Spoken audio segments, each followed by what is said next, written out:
Hello and welcome to my video on calcium channel blockers.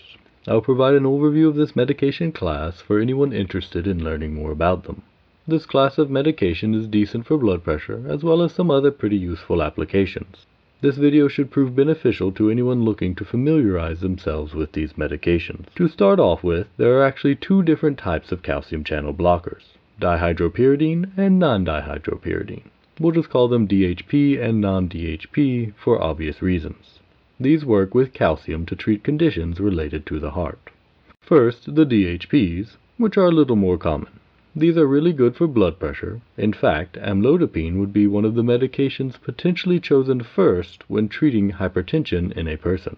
It is the safer choice of the calcium channel blockers if it's going to be used in certain heart failure patients as well. These are also useful for angina or pain in the chest, which is not a heart attack. They can be used for long-standing stable angina, or they are really the go-to drug for a type of angina called Prinzmetal's angina. This is basically angina that comes on without any due cause or precipitating factors. They can also be helpful in coronary artery disease, as they can help with blood flow. Now the non-DHPs are more focused on heart rate, or specifically helping with arrhythmias such as AFib, for example. They still are beneficial for high blood pressure and angina, just the DHPs are better. Both the DHPs and non-DHPs are good for a few things as well, without really a huge distinction between them. They can both be used for hypertensive emergency, which basically means your blood pressure is getting so high you're going to have immediate issues type of emergency. Also, a small subset of people with high blood pressure in their lungs, less than 10% really, can benefit from these medications. These medicines can even help with migraine sometimes, even though they can cause headaches. But a special thing they are really good for is something called Raynaud's phenomenon. This is something that tightens the blood vessels in your extremities, so your hands and toes, and usually your fingers, are the most prominent. Starts turning them white, then blue, usually with some sort of precipitating factor present. Typically not a serious thing, but can lead to amputations in severe cases. Nifedipine, a DHP, is usually the go-to choice for Raynaud's. Okay, now let's talk a little bit about how they do what they do. So they are called calcium channel blockers, so they block or go against calcium channels. They work in blood vessels and heart cells. Now, by blocking the calcium going to a cell, it prevents or reduces the contraction happening at that spot. This results in blood vessels dilating around the periphery of the body and around the heart.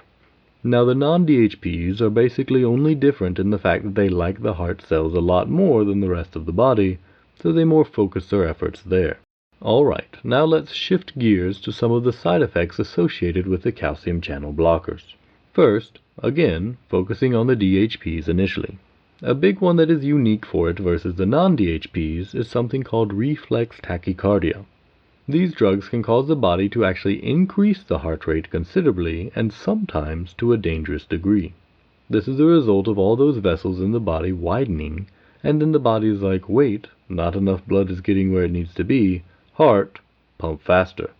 So it's a compensatory or reflex reaction from the medications. This can be bad because not only does it bottom out the blood pressure, usually it can worsen the angina pain, and even in severe cases cause a heart attack.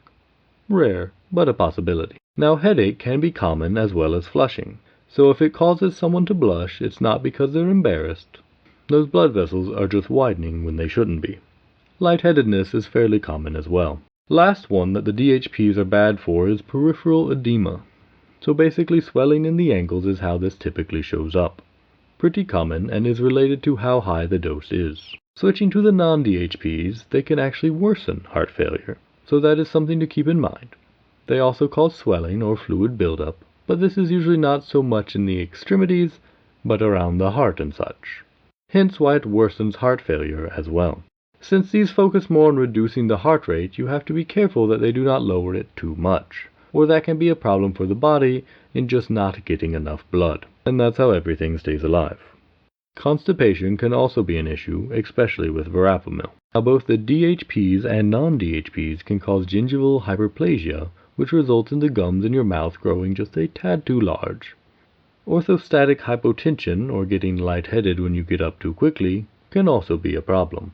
really with all blood pressure meds, but at least between the DHPs and non-DHPs, the non-DHPs are a little worse. Okay, let's finish this up and talk about a few relevant areas.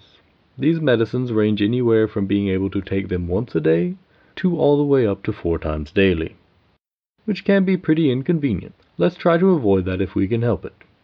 An annoying thing that is more regulatory than practical is that nifedipine, and especially diltiazem, have so many different products that are technically not considered the same, even though it has the same active ingredient.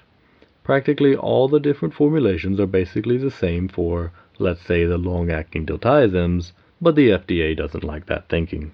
I do want to swing back to the peripheral edema from the DHPs. This fluid buildup is different from regular swelling, so diuretics don't really do the trick for it. Really, what should be used are ACE inhibitors.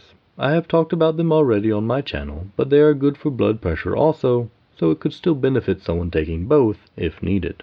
The calcium channel blockers are pretty common and good medications for blood pressure, angina, and AFib.